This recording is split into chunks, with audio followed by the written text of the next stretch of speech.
مازیګر زړین برا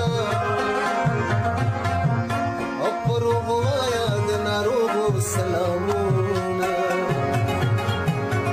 اپروغ وایا د ناروغ سلامونه مازیګر زړین برا اپروغ وایا د ناروغ سلام